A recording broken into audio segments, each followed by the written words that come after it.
Hello, hello! This is John Yellow. Sa ato ang pagpanikay-sikay o pagpanimpalan karon naabot na punta sa Bolhoon. Ania na pod ang inyuhang rakiterang maestra ug ni arangkada na pod siya bisan after pa sa Christmas. By the way, karon is December 26 unya gahapon Pasko. Pahuway lang sa tagkadyot. Anyway, kinangita matag kwarta day mahirap kumita ng pera. So, ania, tuara ang mga way ko kaluya nga coordinators o photographer. Halag yun. Perting sayo-sayaw.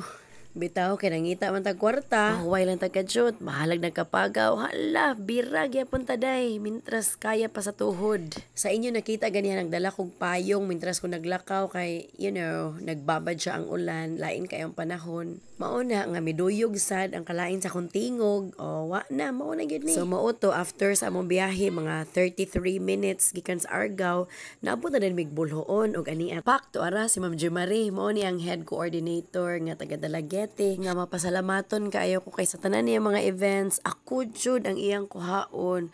Bahala gisubawan ta, bahala gilantan ta, mintras kaya pa, di jud pabalibad. Pero I'm not complaining ha, kay dako jud kay siya ikatabang sa pang-ekonomiya na mo diri panginabuhi panikay-sikay. Ginuora jud mag-igo og magbalos ni Ma'am Jemari. And honestly mga misses, dili gyud na siya mga cut sa ako ang PF or sa akong TF. So padayon ta diri sa pagbaklay before mahimo ni siya nga tribute video pa ni Ma'am Jemari, padayon ta. Anyway, ganahan kay ko aning simbahan sa Bolhoon kay inig naay kasal, hayag jud kaayo ang tanang mga suga, hayag tanang mga chandelier, hayag jud kaayo nya, solemn kaayo ang simbahan, ang ilang choir, dili kay saba. Nya, basta nindot kaayo ang ambience. Photographer and videographer friendly kaayo ang ilang simbahan, in short. So kaning tungura nagsugod na og processional. Nya, nakatawa ko diri sa mga misis ba nga naa sa akong tubangan, mga iyaan ni mga kaliwat tingin ni sa babae or sa lalaki.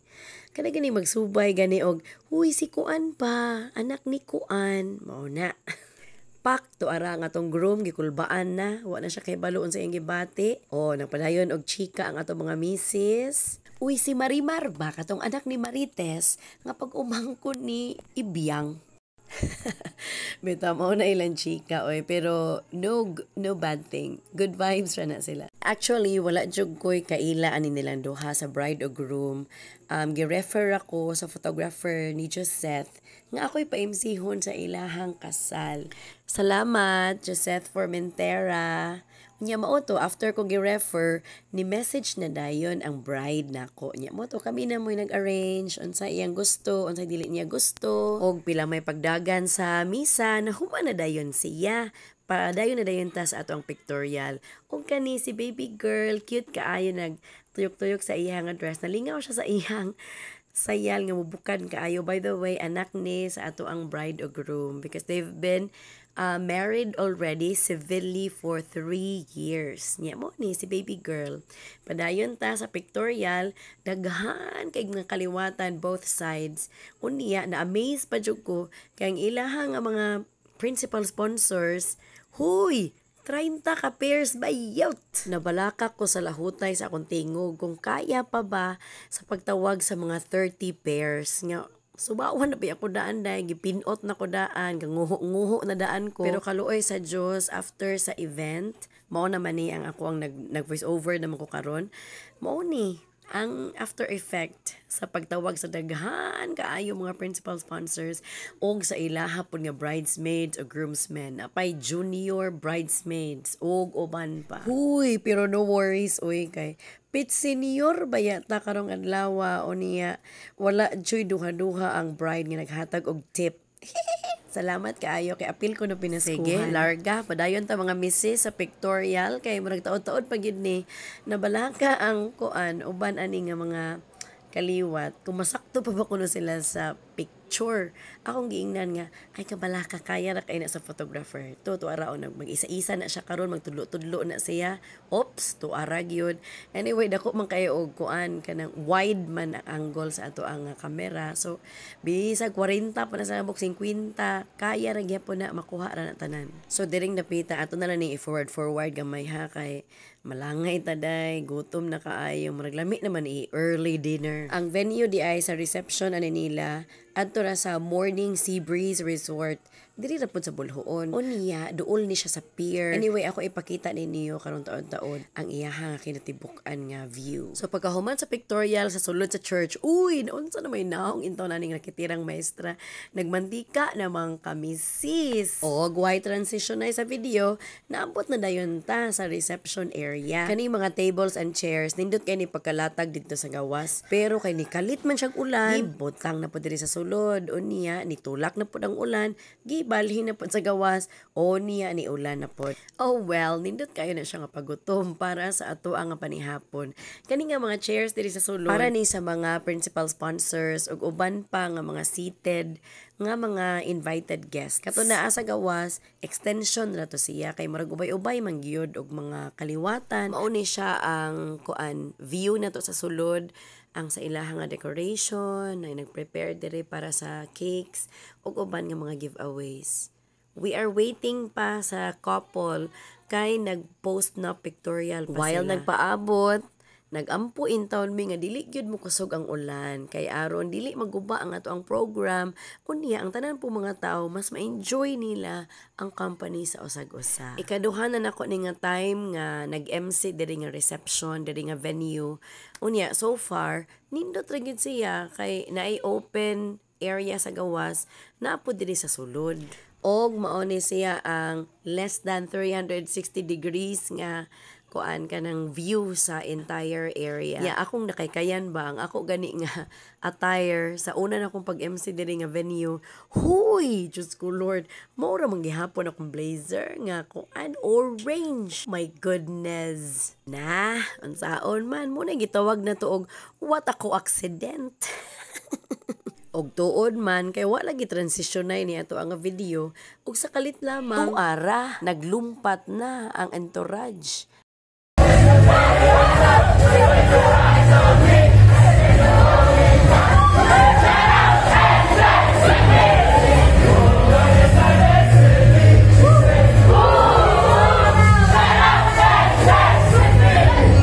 Hashtag ang atong video, pinabarog unta to niya, karon pinahigna na pod.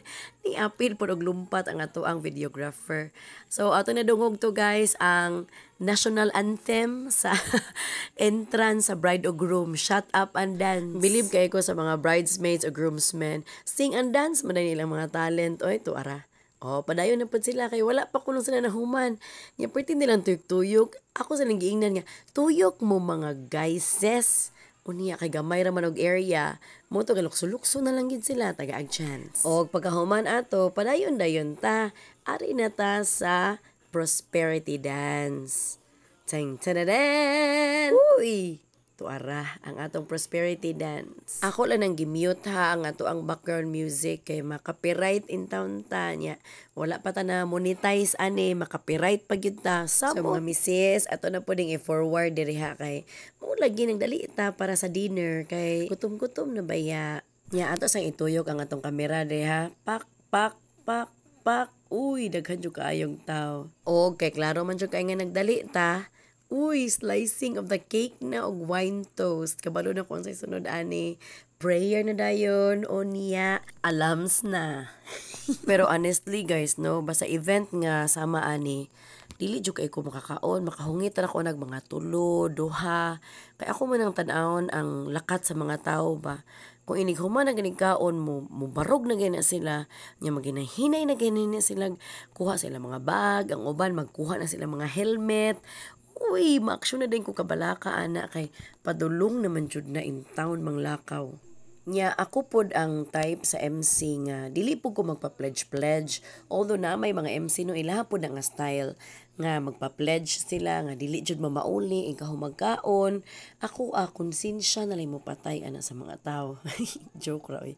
Bitaw kay ang atong gianha ang ato bayang respeto, ang ato ang pag-unong sa atong bag-o man nagtiayon. Mauna no nga, di jud kay ko kasabot based sa akong mga experiences ba. Mo jud na kasagaran mahitabo even gani naka-MC ko sa hotel. Mo gamay gyud ang tao. Gamay na lang jud ang mulahutay hantod mahuman ang program. So kani nga parta nahuman na ni og dinner o niya nanguli ng uban. Understandable man kay taga-syudad pa sila, unya layo ba yang bulhuon, unya bati pa jud kay ang panahon, moto amo na lang silang properly send off. Pag amping mo sa biyahe, ang mahabilin daghan pagid gihapon, dili ra kabalakan. Ang mga tawo sa gawas nanulod na ni sila, unya nagtapok na kay mao naman ni ang part nga na ako'y gamay nga interview with the newlyweds about sa ilang love story. Unya, how did the two of them meet? Ingon ana og uban. Unya nalipay ra po ko kay game kaayo ang ato ang newlyweds.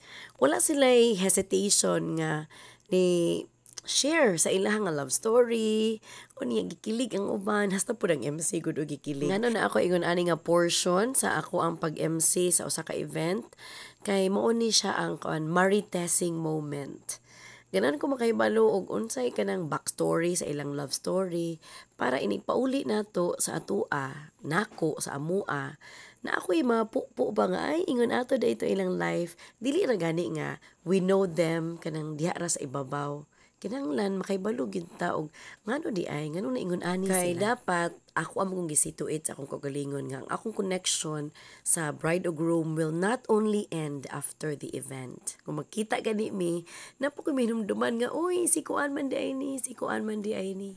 Indirectly, nahimo ko nga parte sa ilang kinabuhi and I know also unsa ang ilahang story. Og daghan na kay tang yaw-yaw daring napita, padulong na dayon ta sa game sa bouquet and garter ceremony. I have 2 games para sa mga lalaki, napo ko'y game para sa mga babae. O kinsay winner ani nilang duha, sila na dayon ang palarang mananaog, makakuha sila sa bouquet and they will have the opportunity to have a photo with the newlyweds. Hapit na pod ko nag nosebleed ani sa Tagalog kay kani di ay siya kaning nakadaog sa mga lalaki nga game.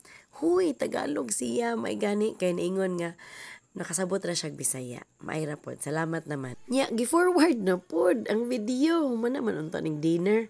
Ngano gadali na pud kadayon sa na po imong gidalian. Wa na gyud na pugngi, na gyud ang atong winner. Na shock in town siya oy. Unya, nice pud kaayo kay ang babae nga nakadaog, game ra pud kaayo sila nya. Silingan ra gud kaila. Only that ang lalaki na nasa Bulacan na siya nag-stay. O niya na yung mga awkward moments. Pero nakaraos ra gyud, nahuman ra gyud namo ang segment. O niya, game kay sila, cool kay sila, although gipaningot good kay ikaw ba kunoy put on the spot. O niya, katawan pa ka sa mga tao, kantsawan pa gyud ka sa imong mga kaliwat. Pero okay ra gyud kay silang duha. Salamat ni Jessa og ni kinsa to, uy, Justin ba to yung pangalan?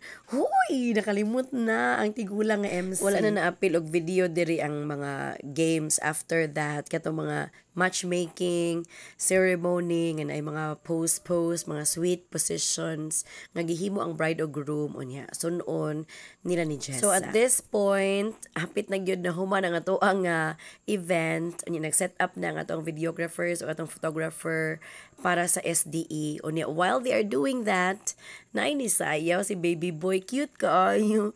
Naguul siya dito sa daplin. Kung kaguul man katudong, kay musayaw lagi siya. Og nagdali-daliin taon siya adto sa iyang mama, kay magkuhag cellphone, kay na siya music. Taas-taas ra bagyod niya ang iyang gisayaw.